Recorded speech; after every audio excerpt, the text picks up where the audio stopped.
Cette semaine, en manchette. Avenir incertain pour la foire gourmande. L'entrée sera payante cette année pour s'assurer d'une 22e édition cet été. Excellent début de saison pour le club de golf de Ville-Marie. Même les joueurs de l'extérieur viennent profiter du terrain témiscamien. C'était l'ouverture de la pêche en fin de semaine. L'OBVT nous donne quelques détails sur cette saison 2024. On évite la fermeture du côté de la friperie de Notre-Dame-du-Nord. Un soulagement pour Notre-Dame-du-Nord en santé. Repêchage de la GMHL, les Pirates de Ville-Marie font le plein d'espoir de la région. Ici William Maillé, bienvenue à votre Info Témis du 22 mai. Dans mes projections de 2025, il n'y a pas de foire en 2025. Ce qui permet aux gens de l'Abitibi de venir au Témiscamingue, faire une ronde de golf, les gens même du Témiscamingue ontarien. Donc je vous rappelle de bien laver vos bateaux. Ici à Ville-Marie, par exemple, on a une station de lavage à bateau. On en a une à Notre-Dame-du-Nord à la Marina. On est vraiment content de tout ça parce que là, on est capable de continuer quand même à opérer. On ne s'est jamais caché, là, nous autres, c'est vraiment des produits régionaux, autant en Abitibi qu'au Témiscamingue. Fait que cette année, on a continué dans cette trame-là. Bonjour, mesdames, messieurs. Une grande incertitude plane sur l'avenir de la foire gourmande de l'Abitibi-Témiscamingue et du nord-est ontarien. Vous avez entendu la semaine dernière le président de la foire gourmande, Bernard Flébus, annoncer la perte d'un commanditaire important à Patrimoine Canada. Eh bien, mardi matin, M. Flébus a indiqué dans un communiqué que l'avenir du festival est en péril. Il craint que la 22e édition de la foire gourmande soit la dernière. Nous avons été à sa rencontre mardi après-midi. Bernard, vous nous aviez annoncé lors du dévoilement de la programmation de la foire gourmande le Patrimoine Canada qui ont enlevé leur subvention, leur 60 000 $ qui étaient supposés donner. Là, ce matin, on apprend que vous n'aurez pas le choix de mettre un prix d'entrée avec la foire gourmande. Sinon, il n'y a pas de foire. C'est ça. Finalement, c'est pour la survie de la foire que vous avez fait un cri du cœur ce matin pour avoir de l'aide et s'assurer qu'on a une foire. La foire qui s'en vient, on va la faire, on va la produire. Hein, on avait budgété, si tu veux, déjà par rapport à l'an dernier, on a coupé 300 000 $ dans notre budget de fonctionnement. Donc, on s'est dit qu'on était capable de faire une foire avec ce qu'on avait. Alors, c'est sûr que quand Patrimoine est venu enlever le 60 000, là, l'équilibre qu'on avait recréé était rompu. Donc, oui, on met une entrée payante. Pour les adultes, les enfants, là, on est en décision actuellement. Est-ce qu'on dit 12 ans gratuit, 14 ans gratuit ou 16 ans? On est en train d'élaborer là, le scénario. Et on est en train aussi de regarder, l'entrée serait entre 12 et 15 $. Il n'y a pas de passeport, il n'y a rien de tout ça. Là, on est dans l'urgence. Donc, c'est une entrée. Votre entrée vous donne accès les 3 jours de la foire à la foire gourmande, point barre. Là, on s'est dit, on ne veut pas faire un coup d'argent là, en disant on va mettre un gros prix d'entrée non plus. On veut que ça reste familial, donc on essaie de moins pénaliser possible nos visiteurs. On veut garder l'esprit de la foire qui était déjà là avec la gratuité. Alors, on garde ça le plus bas possible et on est en réflexion pour les coûts exacts en ce moment. Non, on n'est pas en réflexion pour les coûts exacts. Ah, pour les coûts d'entrée, oui, OK. Excuse, oui, effectivement. Mais il va y avoir une foire. On veut faire une belle foire. Elle va être belle. Mais comme on dit, ce matin, le message qu'on passe, c'est l'an prochain, c'est vraiment pas sûr qu'il y en ait une. Donc, le message, en fait, c'est pour je dirais plus nos décideurs, les partenaires financiers, qu'on a vraiment sérieusement besoin d'un coup de main. Bon, cette année, oui, et l'an prochain aussi. Mais exemple, tu vois, le député Daniel Bernard, on l'a rencontré là déjà il y a quelques mois. Il fait un effort. La ville est derrière nous, la ville de Ville-Marie. La ville de Ville-Marie est la seule municipalité au Témiscamingue qui a toujours été derrière la foire, toujours depuis le début. Les autres, c'est le silence radio. On dirait qu'il y a juste à Ville-Marie qu'il y a de l'agroalimentaire. Je veux dire, je ne suis pas dans le secret des dieux. Donc, il y a des supporters qui sont là depuis le début ou longtemps. Hein. Je parle Quespa Promutuel au niveau privé. Mais c'est de plus en plus dur d'aller chercher la commandite dans des événements qui coûtent de plus en plus cher à produire. Vous notez le manque de collaboration des autres municipalités. Je veux pas tirer sur personne, mais je pense que qu'est-ce qu'il y a au Témiscamingue comme activité économique? On a de la foresterie qui va extrêmement mal. On a de l'agriculture et de l'agroalimentaire. Un petit peu de tourisme au travers. Là, on s'entend qu'on ne peut pas attirer des centaines de personnes avec le peu d'infrastructures qu'on a, mais il y a moyen de faire de quoi quand même, et on le souligne et on le respecte. D'ailleurs, on remplit tout ce qui est hébergement à la foire gourmande. Hein. Camping, Airbnb, hôtel, gîte, nommez-les, là. Tout est rempli. Mais non, on essaie de faire prendre conscience à des élus, à des organismes municipaux, paramunicipaux, que s'ils veulent encore une foire l'an prochain, il va vraiment falloir qu'ils songent sérieusement à donner un coup de main. Puis on ne peut pas dire qu'on roule, comment je vous dirais, là, avec un train de luxe. On a une employée à la foire. Tout le reste, c'est du bénévolat. On a déjà eu plus d'employés par le passé, mais bon, les ressources financières étant rares, ben, on a coupé. Vous voyez, l'an dernier, exemple, on avait, avec Jeunesse Canada au travail aussi, on avait 3 employés d'été. Cette année, ben, on en a un. Oui, c'est tous des trucs comme ça qu'à un moment donné, on vient pas seulement à bout de souffle, mais à bout de ressources. Est-ce que c'est la foire de la dernière chance cette année?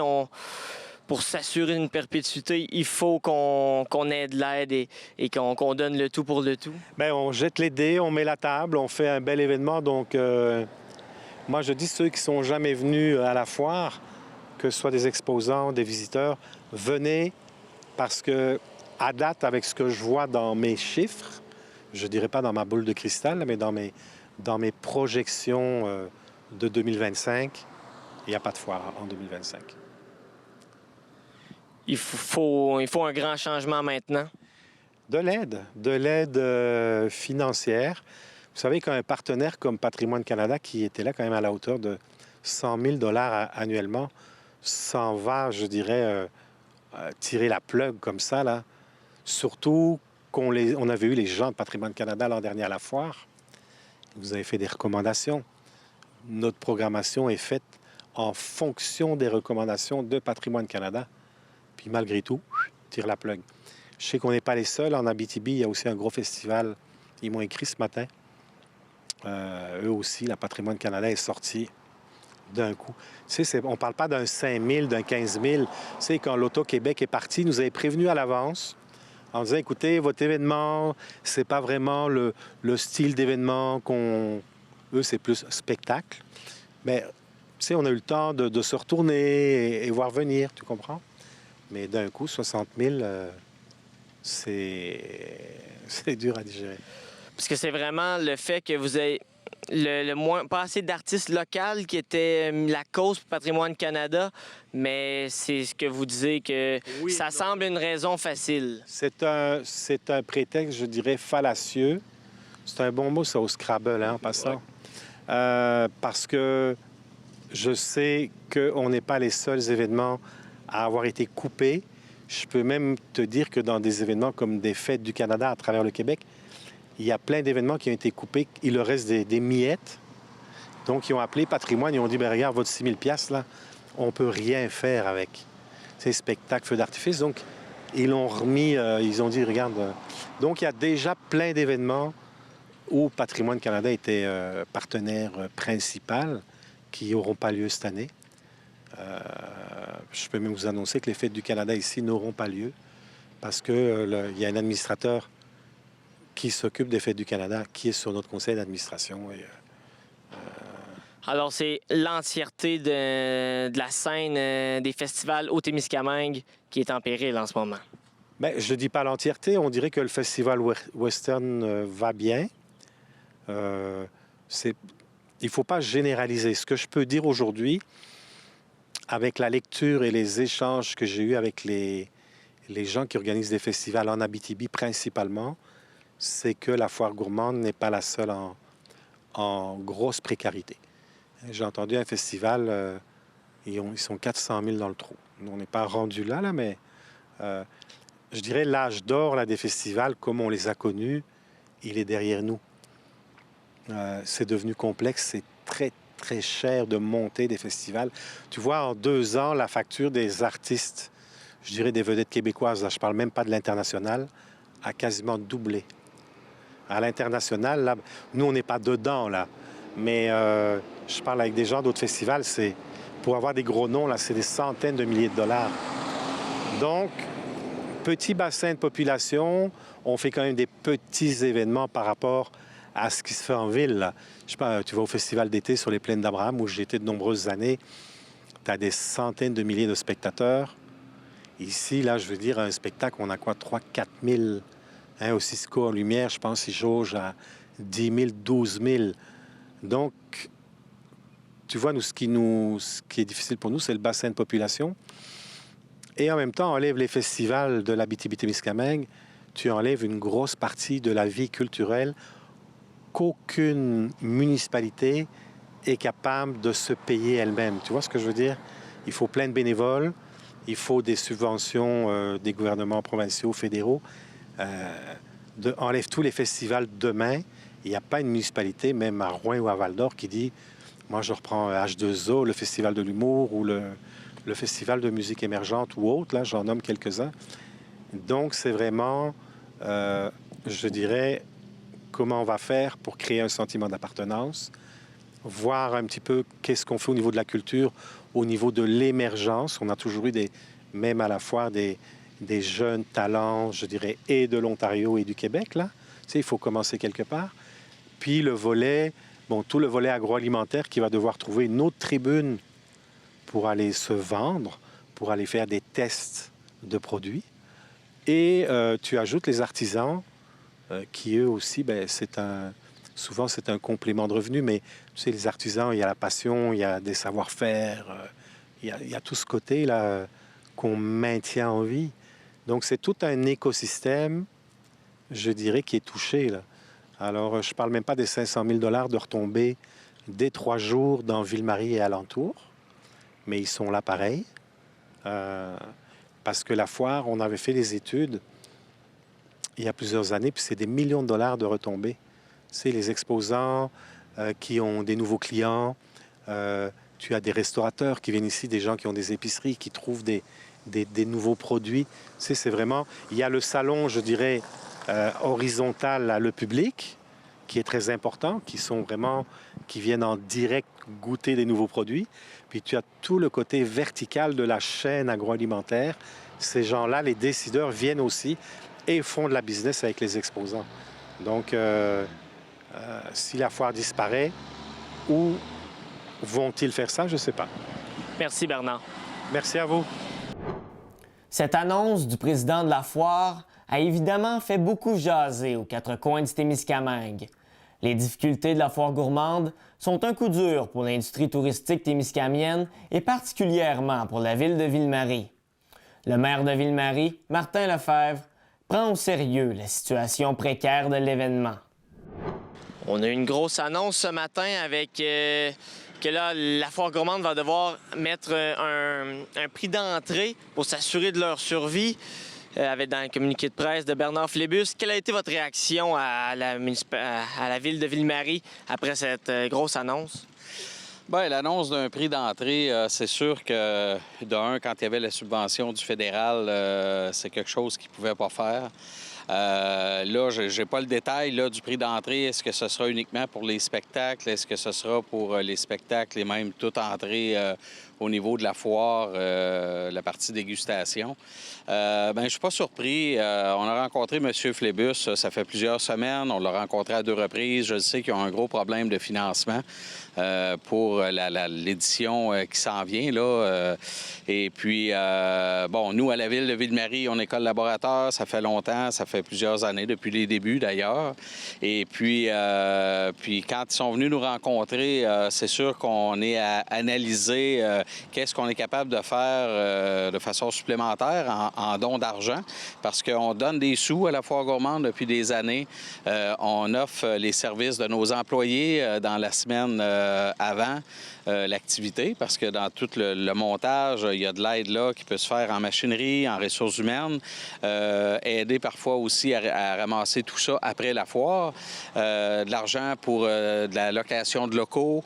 C'est sûr qu'on a toujours été là, puis on va être encore là cette année. Donc, l'idée d'avoir un prix d'entrée, bien moi, je pense pas que ce soit un frein. Pour les familles, un peu plus, peut-être, que pour les adultes ou les gens un peu plus âgés. C'est moins pire quand même comme incidence. Puis il faut savoir que des spectacles gratuits, avec les coûts que ça exige aujourd'hui, ben moi, je pense que les gens vont bien prendre cette nouvelle-là, puis ça peut soutenir, ça peut aider vraiment la Foire gourmande, là. Moi, je pense que oui. Parce que vous avez parlé que vous faisiez déjà beaucoup d'efforts, vous avez déjà des mesures que vous faisiez pour aider la Foire gourmande. Est-ce que vous pouvez vraiment en faire plus?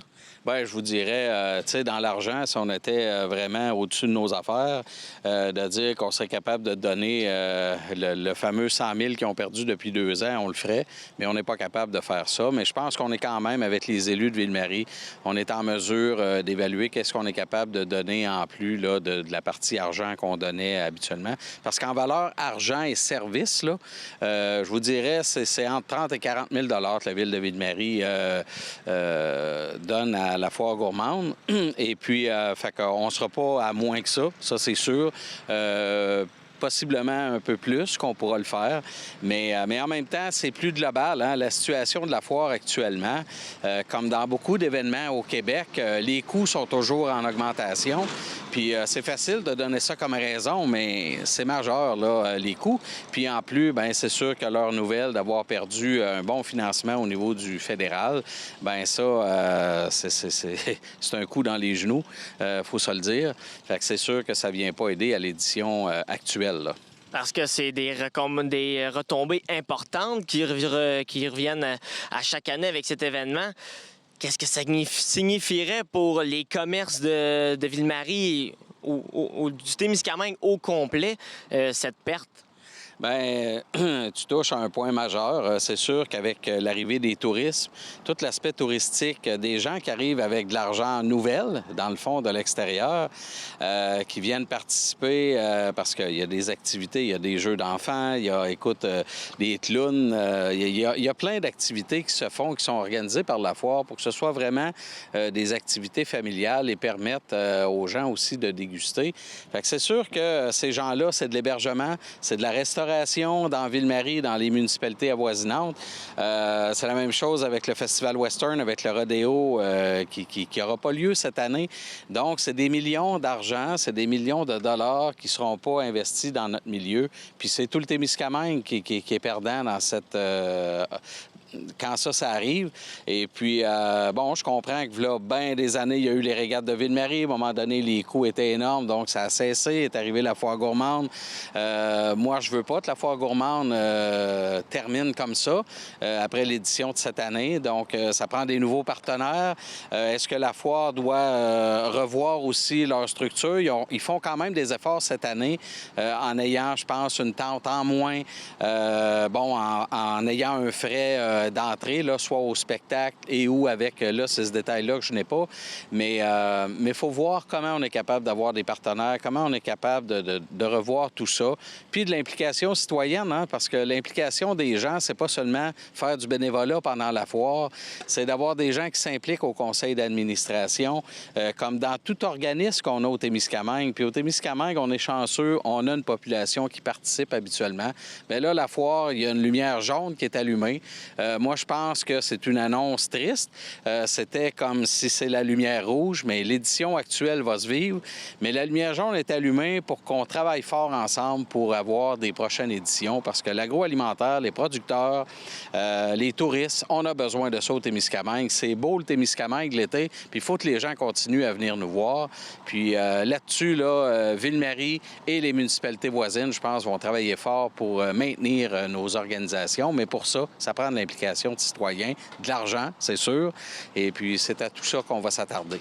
parce qu'on va sûrement ou tenter quelque chose du côté de s'allier du côté de chacune des municipalités pour éviter qu'après, là, le rodéo du camion et là, on fait une parenthèse avec la foresterie, ça va mal sur plusieurs points. Est-ce qu'on devra trouver une solution du côté des municipalités pour éviter que ces répercussions-là qui impactent tout l'ensemble des municipalités du Témiscamingue? Bien, tu sais, dans les municipalités, moi, je me vois mal actuellement. À Ville-Marie, on a la foire gourmande, on a le triathlon, on a le gros tournoi de pêche là, qui arrive bientôt. À Lorrainville, ils ont le carnaval l'hiver, ils ont d'autres festivités. À Guigues aussi, ils ont 2 événements majeurs.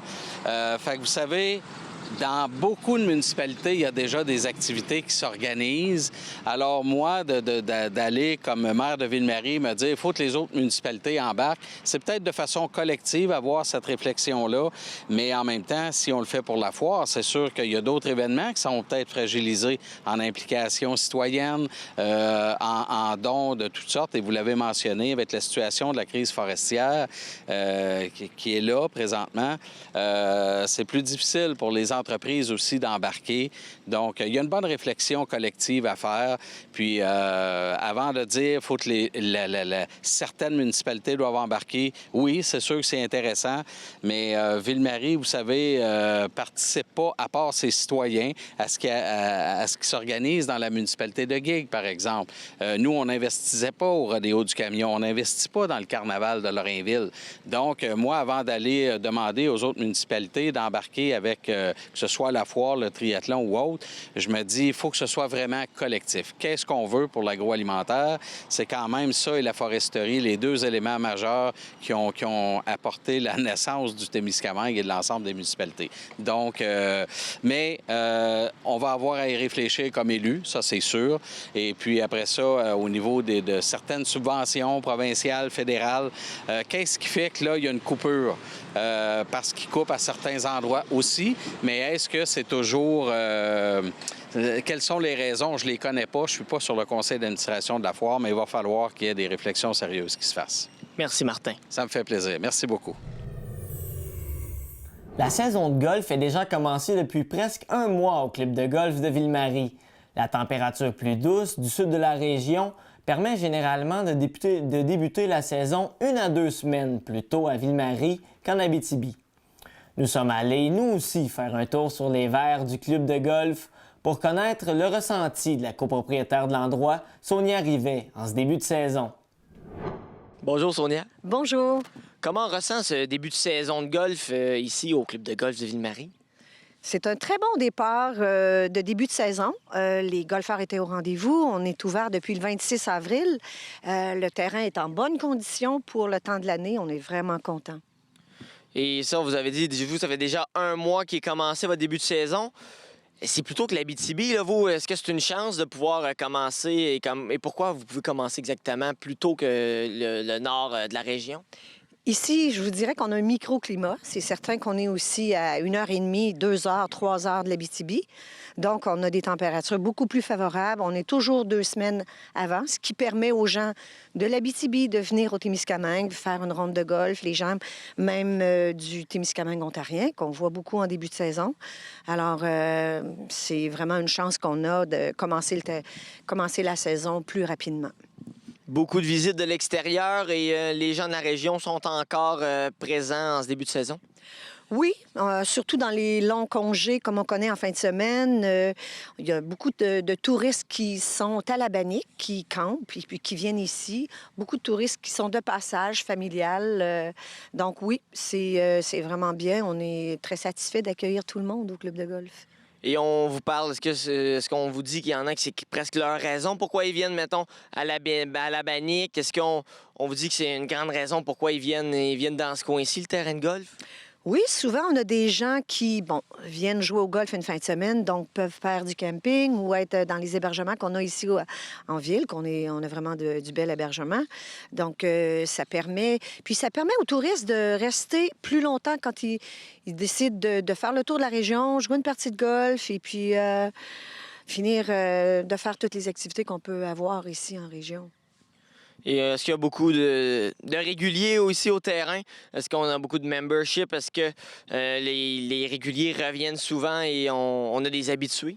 Oui, fort heureusement, on a une belle clientèle membre. On a aussi des cartes qu'on vend pour 10, 20 parties. On a énormément de gens qui achètent des parties, mais aussi beaucoup de membres qui reviennent chaque année. Puis, je vous dirais que depuis les 3 dernières années, après la pandémie, le golf a fait quand même une belle montée. On voit des familles, des enfants, des juniors, des adultes, une clientèle de tout âge, une belle clientèle de jeunes couples avec des bébés qui amènent leurs petits en poussette sur le terrain, qui peuvent jouer au golf aussi. Alors, on est vraiment content d'avoir une belle clientèle diversifiée. En ce moment, pour le golf, est-ce qu'on a beaucoup de... Est-ce qu'on est dans un haut de vague, un creux de vague? Parce que souvent, ça, il y a des hauts et des bas comme dans tout. Est-ce qu'en ce moment, on ressent un regain de popularité pour le golf? Oui. Je vous dirais, après la pandémie, comme je vous disais, il y a eu une belle montée. La pandémie a permis aux gens de découvrir le golf, de rester en région aux vacances parce qu'on ne pouvait pas aller nulle part. Ensuite, c'était le seul sport qu'on pouvait disputer et puis éloigné. Donc, je pense qu'on est allé chercher toute une nouvelle clientèle. Puis, elle continue à venir d'année en année. Puis on est vraiment contents. Vraiment. Est-ce qu'on a aussi des nouveaux joueurs? Parce que parfois, le sport est associé plus aux personnes d'un certain âge, mais est-ce qu'on ressent des nouveaux jeunes joueurs de golf? Oui, une belle clientèle de jeunes, puis de jeunes femmes. Ce qui est important aussi, on a beaucoup de jeunes hommes, d'hommes, de juniors garçons, mais on veut aussi attirer la clientèle féminine, les jeunes femmes. On est parti un nouveau programme qui s'appelle les Golfeuses d'enfer, on démystifie le golf avec des mentors qui sont des anciennes golfeuses qui pratiquent le sport avec eux chaque semaine. Et puis, on en prend 12 par année. Cette année, on en a 9. Donc, c'est ce qu'on appelle 3 foursomes. On part 3 golfeuses nouvelles avec une mentor, ce qui leur permet d'avoir des petits conseils sur le terrain, mais surtout d'être à l'aise sur le terrain. Ensuite, on leur donne des formations avec des professionnels de golf. Puis, ce programme-là est étendu sur 12 semaines. Chaque lundi, les jeunes femmes se rencontrent. Et ces femmes-là, ce qu'on a vu, reviennent l'année d'ensuite prendre un membership pour continuer le sport qu'ils ont commencé. Et vous, étant un terrain de golf, une entreprise privée, est-ce que ça amène des particularités, vous, comparé à d'autres terrains en région ou ailleurs au Québec? Et est-ce que ça va bien pour le roulement d'employés et s'assurer d'un bon service? Oui, c'est certain que c'est une entreprise touristique qui est sur 5 à 6 mois. Donc, la main-d'œuvre, c'est une main-d'œuvre qui est juste estivale. On va chercher beaucoup d'étudiants ou même on accueille des personnes retraitées qui viennent s'amuser en travaillant, en fait. Donc, pour la main-d'œuvre, c'est un peu plus difficile étant donné que c'est pas annuel, mais on a de très bons étudiants qui travaillent avec nous. Puis nous qui travaillons aussi depuis plusieurs années, durant toute la saison. Et pour les tournois, est-ce qu'il y en a qui s'en viennent bientôt et on devrait en avoir plusieurs cet été ici au terrain? Oui, on a des tournois qui sont privés. Comme on dit, on est une entreprise privée. On fait des tournois pour nos membres et des non-membres, qui sont les tournois d'ouverture, fin de saison, des seniors, des trucs comme ça. On a le tournoi qui s'en vient, l'Omnium Liselle Côté, qui est une excellente golfeuse qu'on a perdue l'an dernier. Donc, en honneur à Liselle, on a le tournoi des femmes qui s'en vient le 8 juin prochain.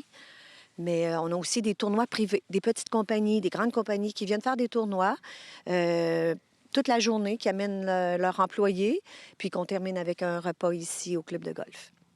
Et si on veut suivre le terrain, savoir un peu plus qu'est-ce qui se passe, les terrains, les tournois qui s'en viennent, où on peut vous suivre? Il y a un tournoi il y a un calendrier régional. On fait partie de l'ARGAT, qui est l'Association régionale du golf en Abitibi-Témiscamingue. On est tous ensemble pour plusieurs décisions, plusieurs organisations. Donc, on a un tournoi régional, ce qui fait que les tournois qui sont plus régionaux sont sur ce calendrier-là, qui est sur notre site web et qui est aussi sur Facebook, Instagram. On le publicise. Quand on a des tournois qui ne sont pas au calendrier, ils sont annoncés d'avance via les médias sociaux. Donc, on rejoint quand même une très grande clientèle pour s'inscrire lors de ces tournois-là. Merci, Sonia. Ça me fait plaisir. Merci à vous.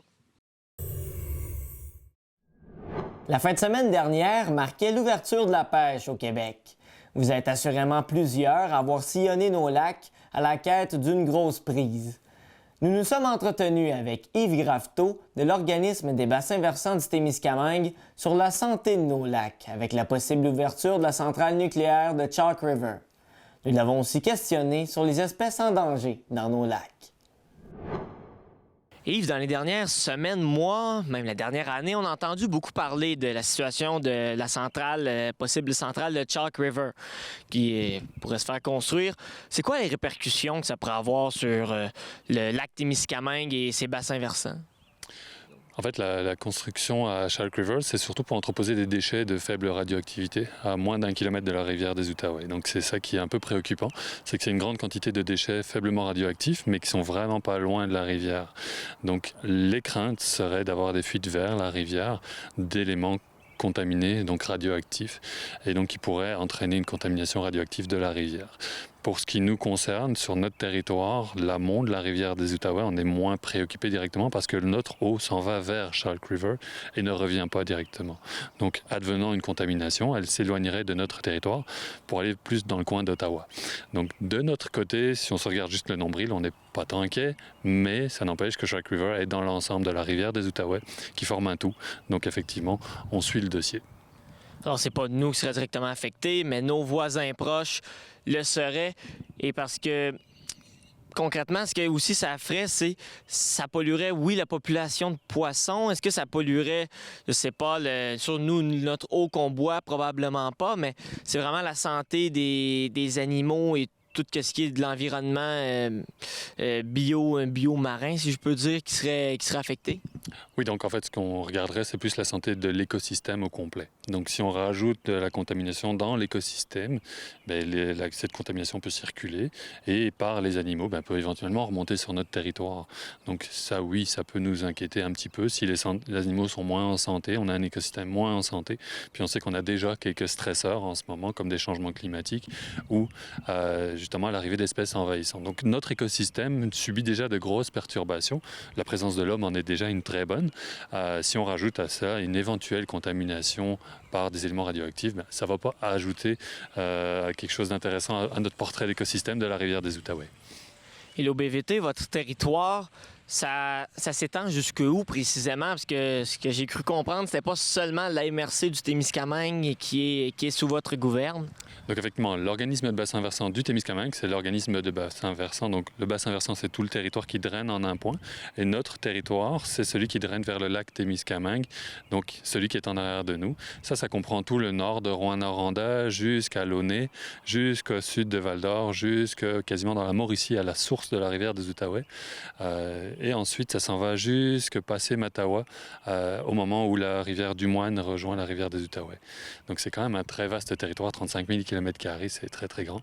Et ce territoire-là, donc celui dont on fait la gestion, pour lequel on met ensemble les acteurs de l'eau, est limité par une frontière administrative malheureusement. Donc c'est la limite provinciale qui est derrière nous. Le lac Témiscamingue est coupé en deux par les provinces et nous on s'arrête à la province québécoise. Parce que pour Chalk River, c'est quel OBVT particulièrement qui va avoir la responsabilité de surveiller son développement et la qualité de l'eau que ça pourrait affecter?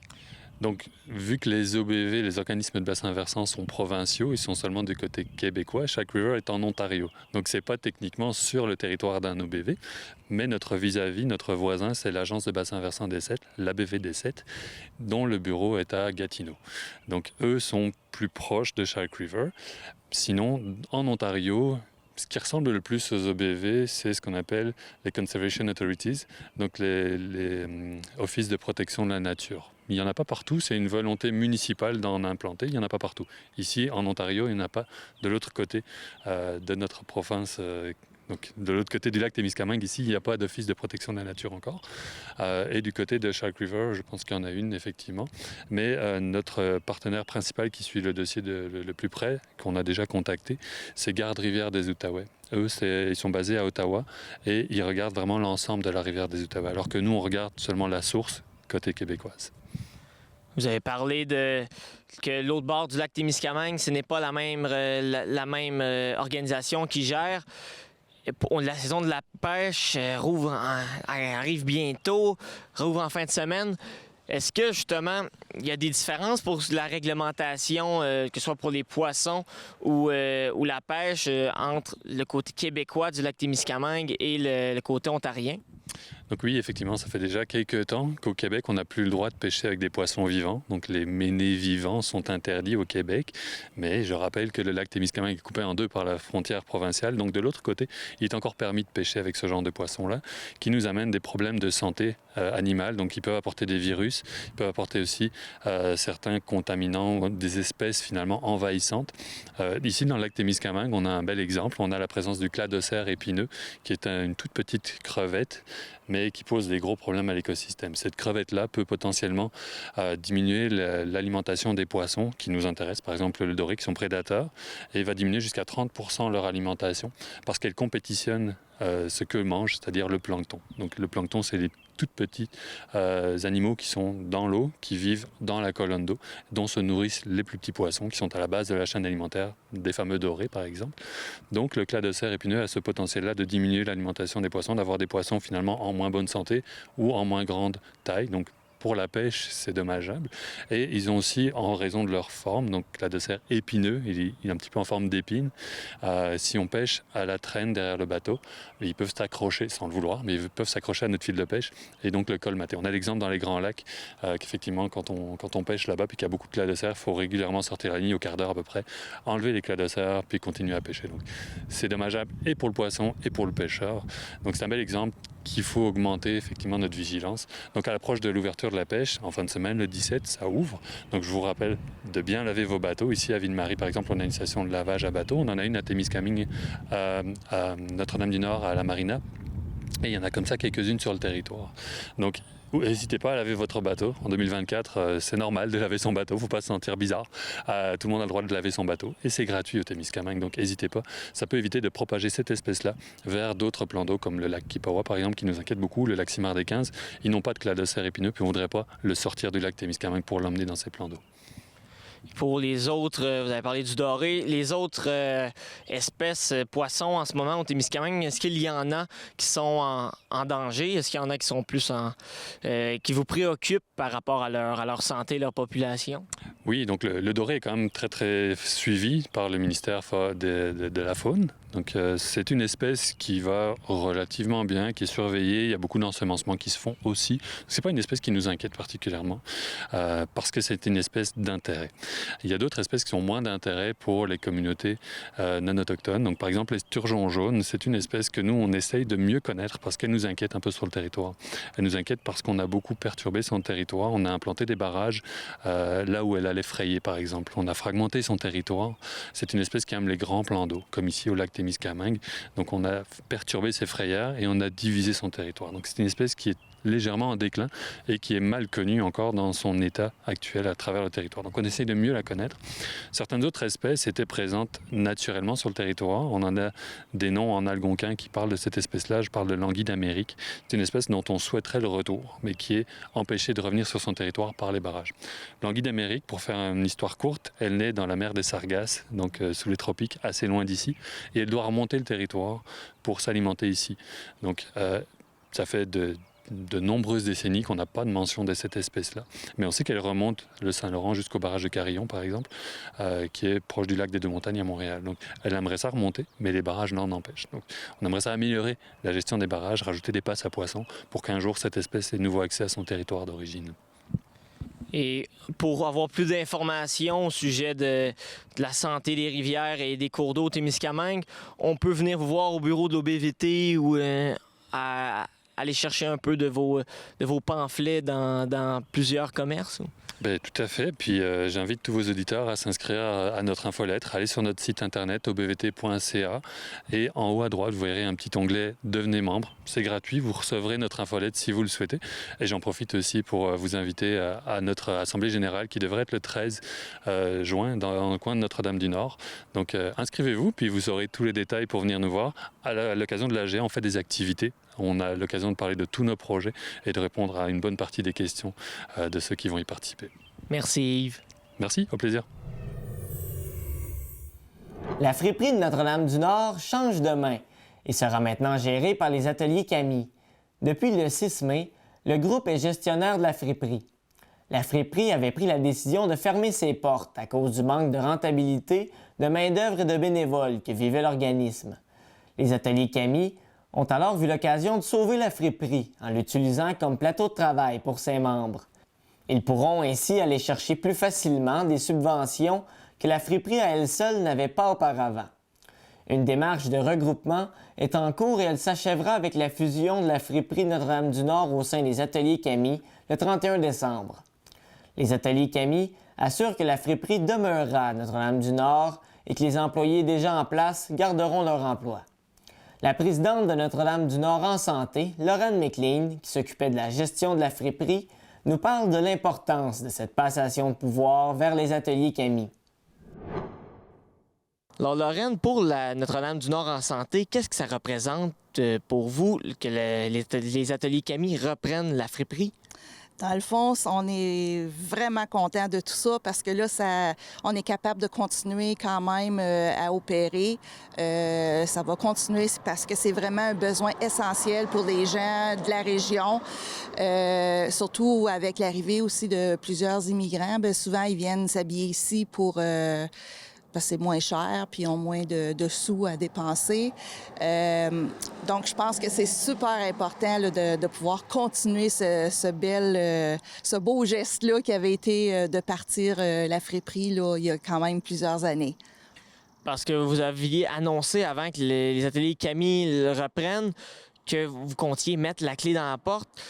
Qu'est-ce que ça va faire, là, ultimement? C'était quoi les raisons pourquoi ça allait fermer?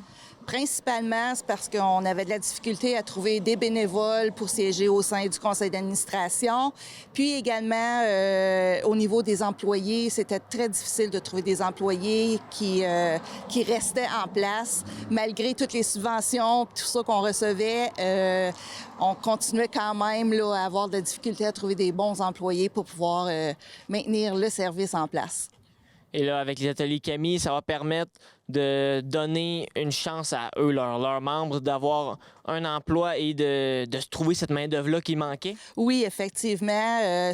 On est bien contents, puis eux autres aussi, d'avoir fait ce partenariat-là. Oui, cette transition-là, parce que justement, ça permet à la friperie de pouvoir continuer. Puis les ateliers Camille, eux autres, sont en place pour pouvoir... ils ont vraiment le personnel, puis tout ça, qui va pouvoir reprendre la relève, puis continuer les bons gestes qu'on avait déjà débutés. Et jusqu'au 31 décembre, ça va être quoi votre rôle, vous, dans la gestion? Est-ce que c'est 100% les ateliers Camille qui prennent le contrôle ou vous avez encore quelques tâches à faire jusqu'à la passation complète des pouvoirs le 31 décembre? En principe, les ateliers Camille ont pris la gérance, si vous voulez, de la friperie, mais le comité de Notre-Dame-du-Nord en santé continue continue ses bonnes œuvres puis tout ça, jusqu'à ce que la passation se fasse avec les ateliers Camille. Merci, Lorraine. Bien, ça me fait plaisir. C'était la 49e édition de la rigolade du printemps de la Verlochère qui se tenait en fin de semaine. On comptait plus de 150 inscriptions dans les différentes catégories de courses 4, 6 et 8 cylindres, masculines et féminines. En plus des courses, le band Illusion, que vous avez pu voir en entrevue avec nous lors du Finissons le show, performait sur la scène de la rigolade samedi soir. Il faisait la première partie du groupe Pop to Rock. Pour entendre les entrevues réalisées par AT360 lors de la rigolade, restez à l'écoute après le bulletin. En agriculture, la valeur des terres agricoles en Abitibi-Témiscamingue a grimpé de 82 %. C'est ce qu'a annoncé la financière agricole du Québec dans leur bulletin Transactaire. Avec ses 82 % d'augmentation entre l'année 2022 et 2023, l'Abitibi-Témiscamingue est la région de la province qui a vécu la hausse la plus importante. La moyenne à l'échelle de la province est seulement de 14 % d'augmentation. Le prix moyen par hectare des terres en région a passé de 1 125 $ à plus de 2 000 $. Cela reste un coût minime comparativement au prix moyen des terres au Québec pour l'année 2023 qui s'élève à plus de 19 000 $ par hectare. La Chambre de commerce Témiscakor évite sa dissolution et reprendra officiellement ses activités à l'automne.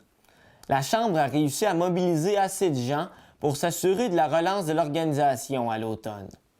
Ils sont une douzaine à avoir pris part à l'Assemblée spéciale visant à réfléchir sur l'avenir de la Chambre de commerce témiscamienne mardi soir à Ville-Marie. Le thème de la rencontre était clair, dynamiser ou dissoudre. La présidente par intérim de Témiscakor, Cathy Légaré, indique qu'il voulait montrer à la communauté que c'était fragile. Plusieurs idées ont été discutées et des participants ont démontré leur intérêt à rejoindre le conseil d'administration. Il était toutefois impossible de les intégrer immédiatement puisque les règlements internes prévoient une période pour les mises en candidature. Il y a 5 postes à combler au sein du conseil d'administration. Les membres vont se réunir à nouveau à la fin août, début septembre, pour se laisser le temps de faire du recrutement. La Chambre de commerce Témiscakor est l'une des plus anciennes au Québec, avec sa fondation qui remonte à 1908. Cathy Légaré rappelle l'importance de la Chambre de commerce Témiscakor pour développer des stratégies et s'assurer du rayonnement et du bon développement économique des entreprises et de l'entièreté de la région. L'an dernier, la Chambre de commerce Témiscakor comptait 74 membres. Toute une frousse pour des étudiants dans le programme de création et de nouveaux médias de l'UQAT. Une intervention policière a interrompu abruptement leur tournage d'une scène de braquage dans un local du centre-ville de Rouyn-Noranda. La police a même menotté un membre de l'équipe de tournage après qu'un passant a appelé le 911 en pensant être témoin d'un réel cambriolage. Les policiers ont mené une intervention dite à haut risque après avoir aperçu en regardant dans la vitrine du magasin ce qu'ils croyaient être un cambriolage ou une prise d'otage, selon la sergente de la Sûreté du Québec, Nancy Fournier. Les étudiants étaient en train de filmer leur scène à l'extérieur de l'établissement et n'ont eu aucun autre choix que d'obtempérer aux directives des agents. Du côté de la directrice du service des communications et du recrutement de l'Université du Québec en Abitibi-Témiscamingue, Stéphanie Duchesne, on précise que le tournage ne s'inscrivait pas dans le cadre d'un cours de l'université. Du matériel a toutefois été fourni aux étudiants pour le projet. Madame Duchesne confirme que ça a été une occasion d'apprentissage certaine pour les étudiants et qu'ils ont été sensibilisés sur les impacts d'une telle situation. Même si cette intervention a pu causer un stress chez les étudiants, les policiers ont rapidement compris que c'était effectivement seulement un tournage. L'UQAT profite de cette mésaventure pour rappeler aux étudiants et étudiantes qu'il y a un protocole à suivre pour un tel projet et qu'il est essentiel d'en informer la Sûreté du Québec.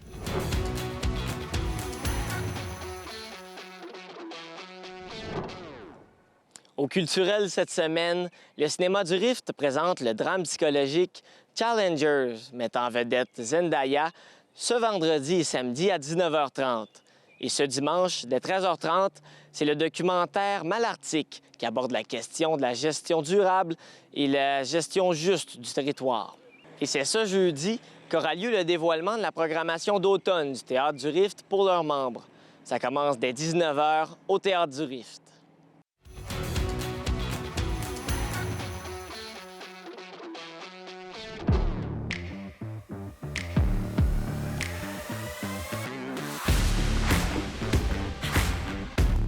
Pour les sports, cette semaine au Témiscamingue, c'était soir de repêchage mercredi dans la GMHL. Les Pirates en ont profité pour sélectionner 3 nouveaux espoirs lors du repêchage de la NAPHL et 13 autres lors de celui principal de la GMHL. L'équipe de Ville-Marie a pigé dans la pépinière de l'Abitibi-Témiscamingue avec plusieurs choix chez les Forestiers d'Amos et les Conquérants de la Sarre. Une belle manière de s'assurer de la représentation de la région dans l'équipe. Le directeur général et entraîneur des Pirates de Ville-Marie, Marc-André Caron, nous parle des nouveaux recrutements que l'équipe a réalisés cette semaine.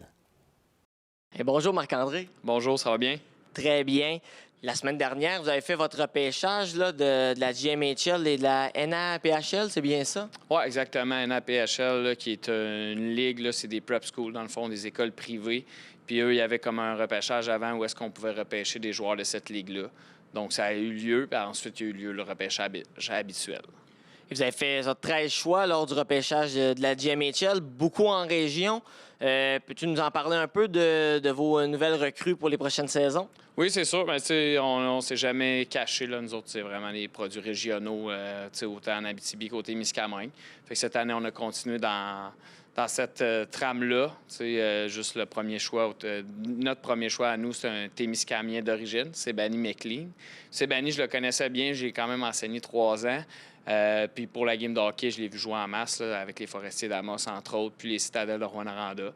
Fait que c'est un joueur que nous autres, on aimait bien, que j'adorais même. Je me disais qu'il avait beaucoup l'identité d'un pirate. C'est un joueur qui est travaillant et qui a beaucoup d'orgueil. C'est bien placé, puis c'est bien. Puis c'est ça, c'est un joueur qui était talentueux puis un joueur local en même temps. On verra dans les prochaines années c'est quoi. Parce que faut retenir qu'en GMHL, oui, on a nos choix, mais ils ont quand même plusieurs options. Puis tout dépendant un peu de leur étude. Nous, les Pirates, l'avantage, c'est qu'on leur permet d'être au cégep à Rouen ou bien en DEP à Rouen, tout ça. On a souvent plein de joueurs de la technique policière puis ainsi de suite. Mais ça dépend vraiment là, des choix de tout un chacun. Parce qu'il y en a des fois qui doivent quitter la région pour les études ou autre. Là. Parce que généralement, lorsque vous repêchez vos joueurs, ils ne jouent pas toujours l'année d'ensuite. C'est qu'on se dit combien d'années qu'ils peuvent jouer ou avant qu'ils soient prêts, généralement, là, avant d'être dans l'équipe. Ça, c'est un dossier chaque joueur est différent. Puis c'est un peu ça qui est drôle dans ce repêchage-là, c'est qu'il faut prévoir, OK, lui, c'est un choix à court terme, moyen terme ou long terme. On peut regarder Michael Hébert qui a joué cette année avec les Pirates. Ça fait 5 ans qu'on l'a repêché. Il a joué seulement son année de 21 ans. Pour différentes raisons. Puis, on l'avait sélectionné parce qu'on savait, qui pouvait peut-être jouer junior majeur puis ces choses-là, mais qu'éventuellement, il pourrait peut-être débarquer dans notre cours. Fait que, il y a toujours un peu la game de guess, si on veut, là, de prendre des risques aussi puis ces choses-là. Fait que chaque dossier, c'est calculé là, un à la fois, puis on essaie de, comme n'importe quoi, c'est pas une science parfaite, donc on essaie de prévoir le plus possible. Oui, parce que ça, vous devez quand même, vous prenez tout le temps une dose de risque, que ça soit, si je compare un peu au football, la Ligue canadienne, que parfois ils vont aller chercher des joueurs qui sont pas sûrs qu'ils vont vraiment jouer un jour dans leur équipe. Est-ce que vous aussi, c'est des droits que vous allez chercher lorsque vous les repêchez? Oui, exactement. Fait que c'est vraiment des droits qu'on va chercher. Puis, tu sais, comme tu l'as dit, c'est vraiment de... Tu sais, si je m'en vais voir une game midget 3 puis je regarde juste les 2-3 meilleurs joueurs, ils vont jouer junior majeur, ces gars-là. Donc, c'est pas eux qu'il faut spotter. Donc, c'est vraiment... C'est un travail qui est un peu différent. Mais on aime bien ça. Puis on est plus habitué. Je te dirais, dans les premières années, là, quand on a commencé, on sélectionnait soit des joueurs trop... que vraiment, que c'était sûr qu'elle allait jouer junior majeur. Donc, c'était des choix perdus, si on veut. Donc là, on a des meilleures balises là, qu'avant, c'est sûr. Et votre équipe de recruteurs, vous êtes combien? Tu vas pas être le seul à dire OK, le go, aller chercher ou quand même, c'est toi la grande tête dirigeante de ça?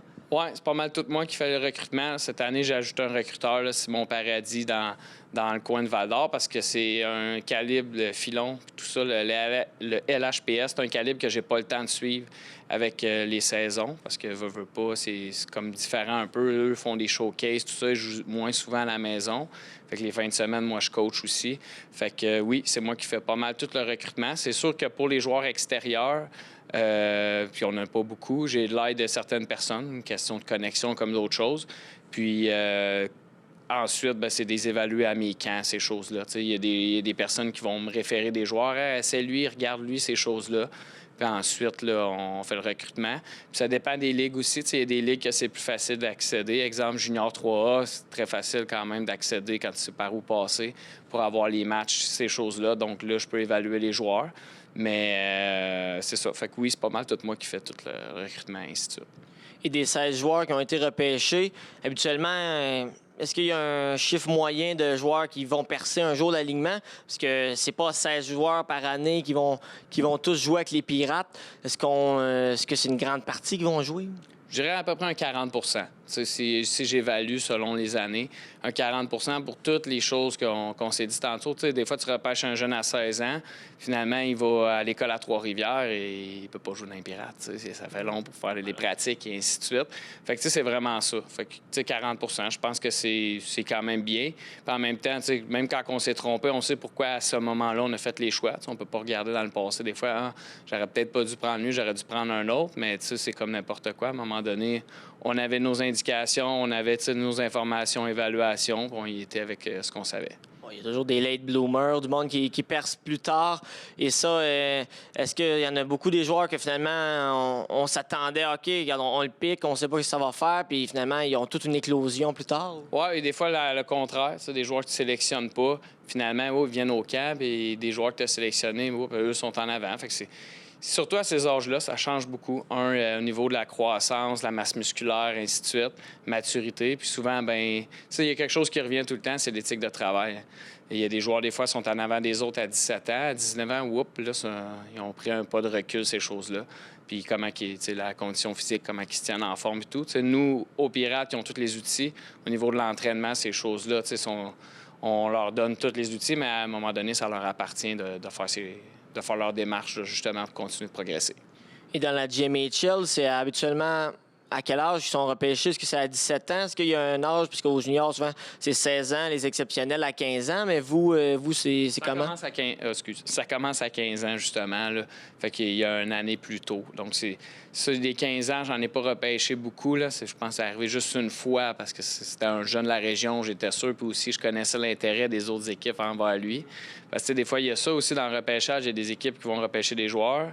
Puis, là, après, le joueur, les droits appartiennent. Fait que même s'il ne veut pas aller jouer dans cette équipe-là, il leur appartient. Fait que c'est une situation qu'on voulait éviter avec certains de nos jeunes. Et en ce moment, le noyau de l'équipe, est-ce qu'on a un noyau quand même semblable à l'an dernier? Est-ce qu'on a eu besoin de faire beaucoup de nouvelles acquisitions, des nouveaux ajouts pour combler les trous qui ont été laissés par les joueurs de 21 ans et plus? Là? Oui, bien, c'est sûr que c'est un gros changement. Tu sais, veux pas, il y a 2 saisons, on avait fait notre saison record. L'année passée, on a battu cette saison-là. Là, il y a plusieurs joueurs qui quittent. Donc, c'est sûr qu'on va avoir une équipe plus jeune, un noyau plus jeune, mais c'est un roulement, là, c'est sûr. Puis même si on est plus jeune, il y a une partie développement qu'on veut être dès le début de la saison. Puis il faut être prêt là, pour le printemps, pour être dans les séries, puis être dans le mix encore. Tu sais, je pense que l'année passée, on le savait là, qu'on avait une équipe pour aller loin. Finalement, quand même beaucoup de malchance puis une tragédie incroyable qui s'est passée, des choses que humainement, on ne veut pas qu'ils nous arrivent. Tu sais, au-delà de la performance du hockey puis de ce que ça a donné, humainement, c'était pas facile pour personne. Puis, tu sais, on veut pas faire pitié, mais c'est quelque chose que tu sais jamais. Fait que c'est la même chose aussi cette année. Oui, on est plus jeune, tout ça, mais on va se développer le plus possible. On va être prêt pour les séries. Puis en série, peut-être que cette fois-ci, là, les dieux du hockey seront avec nous. On va espérer que la POC tombe de votre bord. Et là, en tant qu'entraîneur-chef et directeur général, est-ce qu'on prend ça plus mollo cet été ou on a encore du pain sur la planche pour être compétitif dès l'automne? On n'est jamais mollo, puis tu sais, le mot d'ordre est toujours le même. Il faut performer, tu sais, faut avoir... on est toujours fini dans les 3 premiers. Fait que c'est encore dans ces objectifs-là où est-ce qu'on veut être dans les bonnes équipes. Mais c'est comme n'importe quoi. Là. C'est difficile de savoir d'avance. Il y a des équipes qui peuvent s'améliorer rapidement, et ainsi de suite. Mais moi, je pense qu'on a beaucoup de potentiel pour l'année prochaine. Mais on va continuer de travailler là, jusqu'à temps que le camp d'entraînement se fasse. Puis aussi, il y a un bout que... On se garde toujours de la place pour les surprises. Il y en a eu à toutes les années des surprises. L'année passée, Alec Grenier, Félix Mercier se sont inclus comme surprise enfin. Félix Mercier, on l'avait repêché, justement au repêchage, mais lui, c'était dans le moyen terme. On disait dans 2 saisons, on va jouer dans les Pirates. Puis au camp, finalement, on n'a pas eu le choix de le prendre. Puis toute l'année, c'est amélioré. Puis cette année, il va avoir un rôle important avec l'équipe. Fait que c'est tout ça qui sera évalué rendu là. Merci, Marc-André. Hey, merci à toi. À la météo, jeudi, on prévoit des températures en journée avoisinantes les 20 degrés pour l'ensemble du Témiscamingue, avec du soleil et quelques nuages. Samedi sera plutôt une journée pluvieuse en matinée et en après-midi, avec un léger éclaircissement en soirée et un maximum de 19 degrés pour Notre-Dame-du-Nord et Ville-Marie. Et voilà, c'est ainsi que se termine notre bulletin de nouvelles pour cette semaine. J'espère que ça vous a plu. En mon propre nom, William Maillé, et celui de toute l'équipe, je vous remercie d'avoir été là.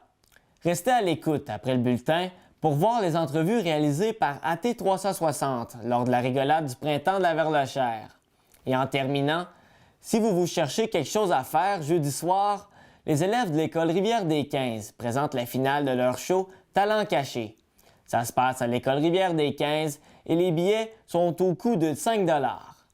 Là-dessus, je vous souhaite une bonne semaine et on se revoit la semaine prochaine pour une autre édition d'Info Témis. Au revoir.